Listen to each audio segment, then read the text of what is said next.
What is up, fellow Star Wars fans? Welcome back to the channel. Today in the house, I have the exclusive, the Toy Fair exclusive Armorer from the Mandalorian by Hot Toys. Super excited to have this one in the house. I was able to get this one very quickly because I picked it up at Pop Collectibles on Instagram. It's pop_collectibles if you're looking for them. If you want to get your figures super fast, and I mean like Acme fast, like that stuff you see on the Roadrunner and Wile E. Coyote, you want it that quick, head over to Pop Collectibles. Hit my man Tony up there and he'll hook you up with a figure like this one. So again, that's pop_collectibles.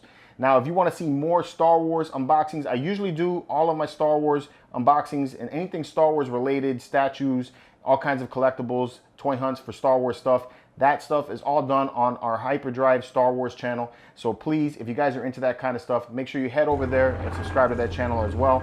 I try to come out with a video at least once or twice a week on that channel. But since I got something special planned up for Sunday, I wanted to make sure that I got this one out and you guys got a chance to see this. So we're gonna unbox it. I'm gonna show you all the stuff that comes with it. And then we're gonna do a little bit of a posing session like I always do. So with all of that out of the way, let's take a look at this box. All right, so first up, we got that lovely Hot Toys style Star Wars box. So you have the Armorer on the front that says the Hot Toys exclusive up there in the top right. And then you have the Armorer down at the bottom with the Armorer logo right there and the Star Wars logo. It spins around to the back and it's all of the credits. Go along to the opposite side, you have the Armorer again and you're back to the front. Let's see what's inside. All right, inside, just like all Hot Toys figures, we have a cardboard cutout of the figure itself and what it could look like if you decide to pose it this way. This looks really good, and I like that they always include these with the figures just because you can use it as a backdrop if you wanted to inside of a display. All right, with all that out of there, let's see what we have in store inside this box. And there is everything as it comes. As I stated in the other video I did on the Hyperdrive channel, I'm still waiting for my Sony camera to get here. They are taking forever, so damn you, Sony. But I can't wait till the camera gets here because I know I'm gonna get some much better close-ups for you guys, but I'm gonna do my best with my camera. You get two layers with this figure, which is cool. The layer here has all of the accessories and the figure itself, but on the back side, beneath it that's taped up, it looks like you get the diorama that they showed in the picture, which is pretty freaking awesome. I've never seen a figure come with the backdrop like this, so that's new for me. Let me pop that out there. Come on. They really put some long tape. It's like, Jesus, do you really need this much tape? Look at this. I mean, do you really need this tape to go all the way to the other side of it? God. Let me pop this out. There we go. All right. So you get, and it's made of some pretty strong cardboard from the feel of it. But you get this backdrop, and then on the backdrop it looks like the Armorer's work area, workbench. So that's cool. I love that. That is really cool, and it's a nice, durable piece of cardboard that they use for that. So really cool. All right, so let's get to the meat and potatoes of all this, the figure, and all of the accessories that come with it. So let's take a look at the accessories. Looks like you get a ton of different things here. Let's start out from the top here and work our way around. So you get a piece of, let me focus on here. This is why I want them autofocusing cameras, to make it nicer. But look, you get a piece of armor, you know, like she's working on some Beskar armor. So that's really cool. Nice little dings and dents all in the armor itself, and it's got a nice shine to it. So that's really cool. Feels like everything is plastic. There's no metal tools here. So you get the hammer, so that she can bang the heads of a stormtrooper or the Beskar into shape. Very cool. Looks like you get a torch. All right. Not a whole lot of detail in this torch. Let me get you a little closer so you guys can see it. There you go. Not an extreme amount of detail in this torch. It's just, it's got a little bit of weathering paint on it and all that, and a little bit of texturing here on the grips, but not much else to that. All right. You get a piece of Beskar. Your little Beskar right there to work with. I like that it's got the texturing that make it look kind of like Beskar. So nice job. That looks good. All right. You get the, I don't know what to call this, spoon. I don't know Armor Smith tools, but this is what you use to pour the liquid Beskar into the machine. So you got that, all right? You get the tongs that you use to grab the armor out, and the tongs open and close. So you can see they open like that, so they have a little bit of articulation to them. Okay, and then you get a bunch of swap out hands. So you got one here that looks at the grip, and you can see all of the nice texturing and detail on the leather hands. So that really makes it look like leather. There's weathering in the fingers, so it looks like weathered leather. Very nice. All right, you get another hand here. Looks kind of like a trigger finger, but probably not what it is. Again, same thing. It's got nice weathering to it. You get another hand like that. More gripping. Okay. And you get one more hand. So you get in total 4 different hands plus the 2 hands that she already has connected to her. And then beneath the figure is the base. Let's get her out of the way. And with this one, you get a waist grabber. So it doesn't have like a crotch grabber. It has kind of like the waist grabber that goes around the waist. So that's cool. I like these a little better. Kind of wish it would have had, you know, something to like soft, you know, like some kind of padding here, you know, so it doesn't scratch up the figure at all. All right, but this looks pretty cool. Doesn't look very cheap at all, actually. I like the way that this holder here looks. Cool. All right. And then you get the base. So the base says the Armorer, and they spelled it right, so cool. And you get this like weathered looking base. So you can see all of the texturing there, and it's raised beneath the lower part of the base. So there's some shadows that can get casted beneath it and everything. And it looks nice. I think it has like a rust look to it and all that, so that looks really cool. You can see that there from the light.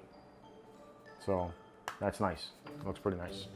All right, let's get to the figure, because that is the cool part about all this. Here is the figure. Looking nice, man. I like the way this figure came out. It's got a plastic helmet. Feels like plastic armor plating. This has kind of like a pleatherish material, but it's kind of on the thick side, and it has like some like it's got like a soft felt on the inside of the leather or the pleather. And then you got mixed media pants, and then you have this soft material, almost like a suede material at the top of the boots. But really nice looking figure. We can get you closer so you can see all the details in the figure. And check out the weathering on the helmet. It is crazy, man. They did a nice job on that. You know, it's got grime in there, and you can, looks like old, like bronze-ish looking color is what it has. I love the uniqueness of this helmet against all of the other Mandalorian helmets, so looks really nice. See the vents on the back. This here is some kind of hair. I'm guessing like a Wookiee hide or something like that. It's got, you can see it's got kind of like a soft material on the back. It kind of just lays over like that. Hope that doesn't like get frizzy over time or anything. So when you get with the helmet, you have some articulation to go side to side. You can go about that far back and about that far down, and it can turn side to side like that. So you got that kind of articulation there. Pull back out. Okay. For the arms, it's got a nice clicking feel to it, so it's very sturdy. You can extend the arms out about that far, and they hold pretty well. I love this material here. It's plastic. This isn't like a leather or anything, but it looks like leather, so that's cool. All right. And the elbows. Elbows go about that far back, so you don't have a double joint here at the elbows. That kind of blows. Be nice if you can get further back with it. I don't even understand the reason why they couldn't do that, but I feel like in this day and age, all figures should have a double joint at the elbow. I don't understand why they wouldn't do that with this one. Let me see if the other one does anything different. No, about the same. Okay, so you just have that. You can't even really twist the arm a lot, just a little bit. You can go about that far forward with the arm, about that far back with it. All right, you can turn the wrist around, and oddly enough, the point that clicks in that little joint for the wrist is inside of the wrist itself, not connected really to the hand. Just by you plug the hand in, you see that it pops back out and it stays in place. That's a little different too. I remember that on all the other ones that I have. You do have some articulation in the wrist to make it move around and side to side, so you have some of that. In the waist area, you can see the detail that they put into the waist. This really does look like leather, the way that looks. I love the way the belt came out and everything. All right, so you don't have like any motion right here, nothing.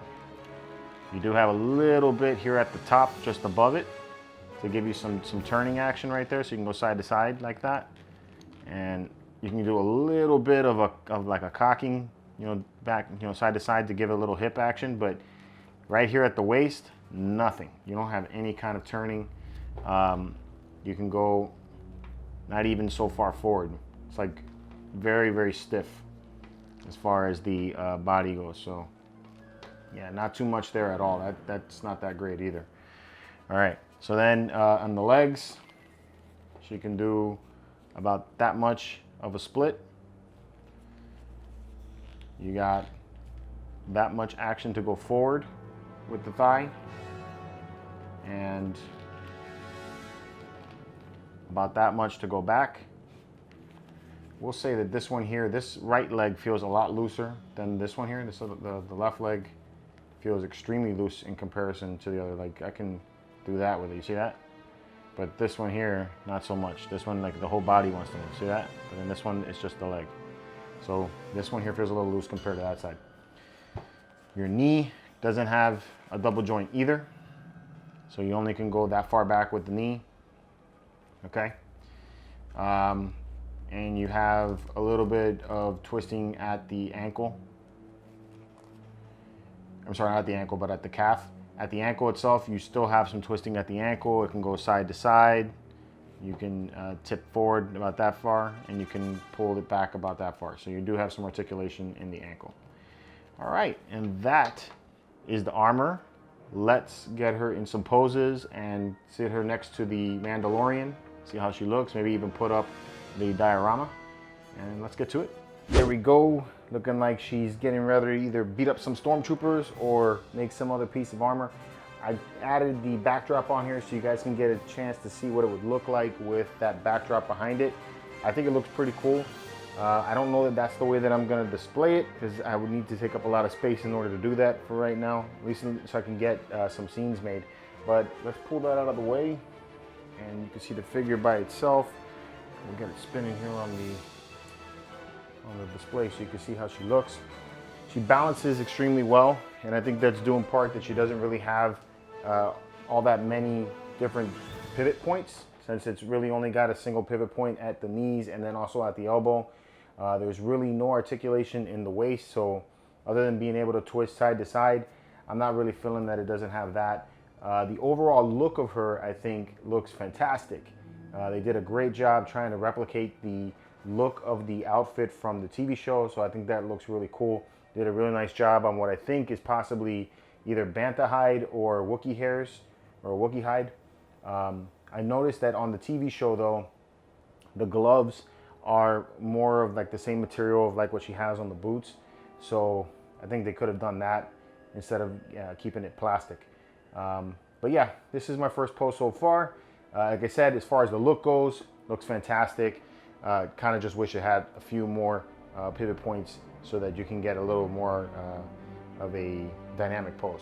But let's see if I can get her into some kind of dynamic pose, or at least, you know, a pose like how she looked like on the TV show. So let's give that a try. All right, so I put her in this pose to show you guys what an epic fail this pose is for this, because of the lack of articulation in this figure. So this is one of the most iconic scenes for her, where she's kneeling down and she has her tools ready. She's about to whoop the ever-living butt out of some stormtroopers that are raiding the coven, and you can't get her in the pose that she needs to get into.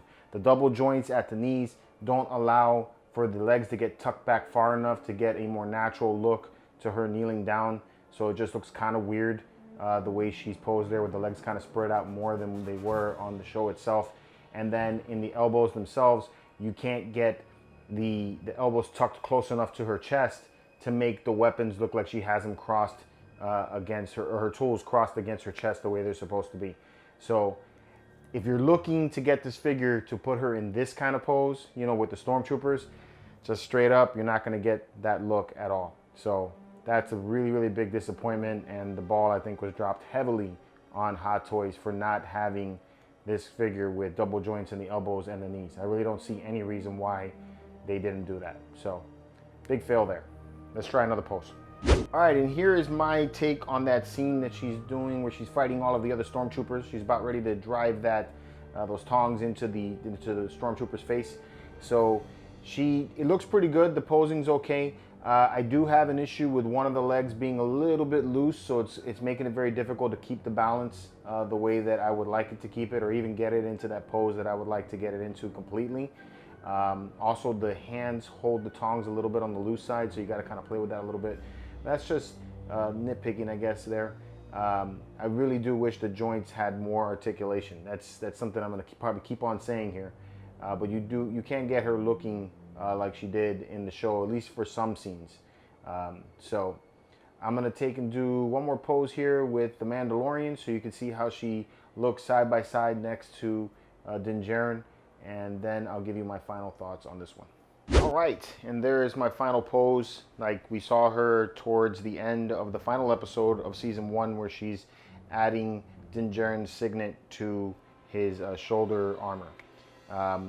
Yeah, I think that looks pretty good, actually. She stacks up pretty well next to the Mandalorian. I think she scales correctly, so that I like that. And with the backdrop and everything, you really do get the feel of that you're in the in her, you know, lair, in her coven, where her workstation is. So I dig that. Overall, I think the look of the character is spot on. They did a great job with replicating the look of it, but I do feel that this figure was kind of rushed. You know, this pre-order just went up. I mean, it didn't even go up not even a month ago, and the figure is already here, which is insane. That came out extremely fast. I really wasn't expecting this to come out as fast as it did. I kind of wish that they would have held back a little bit and possibly done a little bit more with the posability of the armor. She needs double joints at the elbows, she needs double joints at the knees, and she needs some kind of articulation in the waist, especially when we're paying as much money as we're paying for this one. You know, I feel that that's something that needs to be there, you know. So I feel like Hot Toys really dropped the ball in terms of posability with this figure, especially for what they're charging for her, which I think is about $245, I think roughly is what she's going for US. So that's my thoughts on the armor. I would definitely recommend getting her. It's because if you, like me, and you want to collect all of the different Mandalorians, she looks good, and you can get a nice stoic pose out of her, and I think she'll look real good with the rest of the Mandalorian figures. So I'm happy to have her in my collection. I just wish Hot Toys would have done a little better job with the articulation. And if you're looking to get this character in a more dynamic pose, like if your idea is to either have her in that iconic kneeling pose, or if you want to have her battling other stormtroopers, this may not be the way for you. But for me, I'm just going to have her there with the rest of my Mandalorians, you know, trying to look all badass. And at least for that, she does the job for me. So that's my thoughts on it. Let me know what your guys' thoughts are in the comments below. Make sure you subscribe to the Hyperdrive channel if you're into Star Wars stuff and you want to see more collectible unboxings like this. Make sure you head over to the Hyperdrive Star Wars channel and subscribe today. But that's it for me, guys. And until next time, keep it marvelous, and may the Force be with you.